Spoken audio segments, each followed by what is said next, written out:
ہمیشہ ٹوپی نہیں سر کا نماز پڑھ سکتے کہ نہیں؟ بہت اچھا سوال ہے آپ کا. دیکھیے ٹوپی جو ہے ہمارے مذہبی کلچر کا ایک حصہ ہے، ہمارے انڈیا میں ہمارے مسلم کلچر کا ایک حصہ ہے.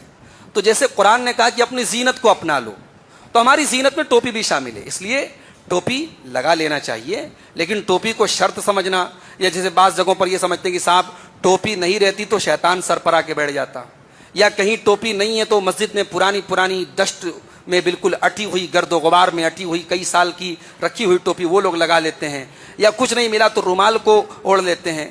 تو وہ کانسیپٹ صحیح نہیں ہے. لیکن جو ہمارے بعض نوجوانوں نے یہ طریقہ اپنایا ہے کہ صاحب وہ ہمیشہ کھلے سر نماز پڑھتے ہیں، یہ بھی مناسب نہیں ہے. نبی صلی اللہ علیہ وسلم کی سنت میں ہم یہ بھی دیکھتے ہیں کہ آپ ٹوپی لگاتے تھے، ٹوپی کے اوپر آپ امامہ پہنتے تھے، عام طور سے آپ امامہ کے ساتھ نماز پڑھتے تھے. تو آپ ٹوپی کے ساتھ نماز پڑھیے. اور لیکن آپ مان لیجیے کہ نماز کے لیے گھر سے نکلے ٹوپی نہیں ہے تو کوئی مسئلہ نہیں، بغیر ٹوپی کے بھی نماز پڑھیے. شرط نہیں ہے، ٹوپی نماز کے لیے شرط نہیں ہے. لیکن ہمارا نوجوان جو فیشن کے لیے اپنے بالوں کو بنائے رکھنے کے لیے جو بغیر ٹوپی کے نماز پڑھنے کو ایک عادت بناتا ہے، یہ بھی مناسب نہیں ہے. جی ہمارے مسلم کلچر کا ایک حصہ ہے اور ہماری زینت میں شامل ہے. تو جب نماز میں زینت اپنا کے جانا ہے تو ٹوپی لگا کے پڑھنا زیادہ بہتر ہے. 2-3 سوالات اور آئے ہیں، ان کا جواب دے کر کے ہم گفتگو ختم کرتے ہیں. ایک سوال یہ آیا ہے کہ کھڑے ہو کر کے پیشاب کرنا کیسا ہے؟ نبی صلی اللہ علیہ وسلم عام طور سے بیٹھ کر کے استنجا کرتے تھے، لیکن کچھ ایسی حدیثیں بھی ہیں کہ جس میں آپ نے کسی ضرورت کے تحت کھڑے ہو کر کے بھی پیشاب کیا ہے.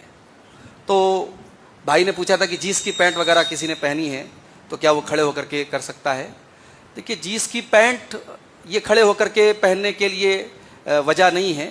اگر واقعی میں جہاں ہمیں پیشاب کرنا ہے وہاں بیٹھ کر کے کرنے میں گندگی کا یا شیٹوں کا اندیشہ ہے تو پھر آپ کھڑے ہو کر کے کر سکتے ہیں. کوشش یہی کریں، افضل یہی ہے، بہتر یہی ہے کہ بیٹھ کر کے کریں. اور جہاں بیٹھ کر کے کرنے میں کوئی پریشانی ہے یا انسان خود بیمار ہے یا کچھ اس کو بیٹھ کے کرنے میں تکلیف ہے تو وہ کھڑا ہو کر کے کرے. بہتر نہیں ہے کھڑے ہو کر کے کرنا، بہتر بیٹھ کر کے کرنا ہے. دوسرا سوال یہ آیا ہے کہ اگر کسی کے پاس 10 تولے سونا ہے اور 10 لاکھ کا قرض بھی ہے تو کیا اس کو اس سونا کی زکوٰۃ دینا ہے؟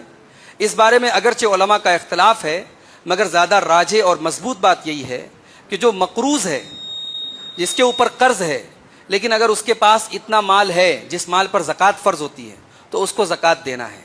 صرف مقروض ہونا یہ اس بات کے لیے کافی نہیں ہے کہ اس کو زکوٰۃ نہیں دینا ہے.